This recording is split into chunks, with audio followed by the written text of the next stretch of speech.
जिन्नात किन लोगों को तंग करते हैं, ज़रा गौर से सुन लीजिए। बहुत काम आने वाली है ये वीडियो आपके। जैली आमिलों ने अपनी दुकानदारियां चमकाने के लिए जिन्नात के हाथों पहुंचने वाले नुकसानात की फर्जी दास्तानें और खौफनाक किस्से मशहूर कर रखे हैं। इसकी बदौलत वो परेशान हाल और मजबूर लोगों से भारी रकम हासिल करने में कामयाब हो जाते हैं। हकीकत ये है कि जिन्नात बिला वजह किसी को तंग नहीं करते।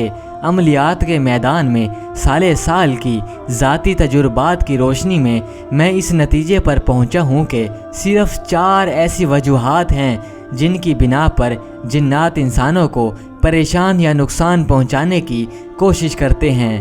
पहली किस्म उन लोगों की है जो अमलियात और वज़ाइफ के ज़रिए जिन्नात को तस्खीर करने की कोशिश करते हैं। अक्सर ना तजुर्बेकारी की बिना पर जब वो अमल उलट हो जाता है या मुकम्मल नहीं होता तो जिन्नात उस आमिल पर हावी हो जाते हैं और उस आमिल को मुख्तलिफ तरीक़ों से अजियत पहुंचाते हैं। शायद आपने सुना हो कि तावीज़ करने वाला खुद ही मर गया, वो किसी और का इलाज कर रहा था। चलिए आगे चलते हैं। जिन्नात के साए के असर का शिकार होने वालों की दूसरी किस्म उन लोगों की है जिनके हाथों गैर शऊरी तौर पर गलती से जिन्नात को नुकसान पहुंच जाता है और उस शख्स को इसकी खबर भी नहीं होती, लेकिन जिन्नात इंतकामी कार्रवाई पर उतर आते हैं और मुख्तलिफ तरीक़ों से तंग करते हैं। जिन्नात के साए की तीसरी किस्म में आमिल हजरात तावीज़ात या अमलियात के ज़रिए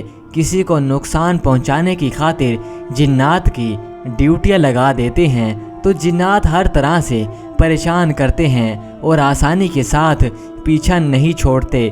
चौथी और आखिरी किस्म की नौइयत ज़रा मुख्तलिफ है। इसकी ज़्यादातर शिकार सिर्फ औरतें होती हैं। आम तौर पर जिन्नात किसी खूबसूरत औरत या इसके हुस्न की बदौलत मुसल्लत हो जाते हैं, लेकिन इन्हें नुकसान नहीं पहुंचाते। अगर इन्हें निकालने की कोशिश की जाए तो सख्त मुज़ाहिमत करते हैं। दोस्तों, हमारे मुआशरे में अमलियात वालों ने अजीब अजीब बातें घड़ रखी हैं, बल्कि ये कहना गलत नहीं होगा कि आज लोगों को आमिलों की ज़ुबानों पर यकीन है, लेकिन हुजूर सल्लल्लाहु अलैहि वसल्लम की ज़ुबान पर यकीन नहीं है।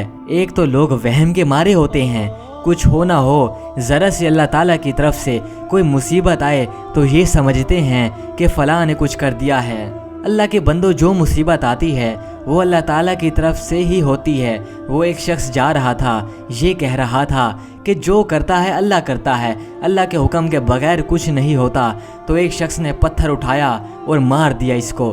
कहने लगा कि मैंने नहीं मारा, अल्लाह ने मारा है। तो इस शख्स ने जवाब दिया, कहने लगा मुझे पता है ये अल्लाह ताला के हुक्म से हुआ है, लेकिन मैं ये देख रहा था कि बीच में मुँह काला कौन करता है। दोस्तों, अल्लाह ताला के नबी ने सुबह शाम की दुआएं बताई हैं। 4 कुल हैं। औज़ु बिकलिमातिल्लाहि ताम्मति मिन शर्रि मा खलक वाली दुआ है, बिस्मिल्लाहिल्लज़ी ला यज़ुर्रु वाली दुआ है, सूरह बकरा का आखिरी रुकू है। इसके अलावा भी जिन्नात असर करते हैं, मेरी समझ से बाहर है। जिन्नात आप पर उस वक्त असर नहीं करेंगे जब आपको हुजूर सल्लल्लाहु अलैहि वसल्लम की ज़ुबान पर यकीन आएगा, ना कि इन आमिलों की ज़ुबानों पर। जितना यकीन आप इन आमिलों की ज़ुबानों पर करते हैं, कम से कम थोड़ा सा यकीन हुजूर सल्लल्लाहु अलैहि वसल्लम की ज़ुबान पर तो करके देखें। और दलील ये दी जाती है कि हुजूर सल्लल्लाहु अलैहि वसल्लम पर भी जादू हो गया था। वो अल्लाह के बंदो, नबी पर कौन जादू कर सकता है? हुजूर सल्लल्लाहु अलैहि वसल्लम को ये कहा जाता था कि आप जादूगर हैं, तो अल्लाह ताला ने थोड़ा सा असर होने दिया, जो कि बाद में ख़त्म हो गया था। सिर्फ थोड़ा सा सर दर्द था बस। इस दलील को पकड़ते हैं कि हुजूर सल्लल्लाहु अलैहि वसल्लम पर जादू हो गया था। इस दलील को नहीं पकड़ते कि 4 कुल हैं, इससे जादू ख़त्म भी तो हो सकता है। नहीं, लेकिन इस पर अमल नहीं करेंगे।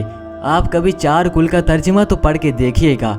क्या ज़बरदस्त अल्फाज हैं, क्या ज़बरदस्त कुरान के अल्फाज हैं।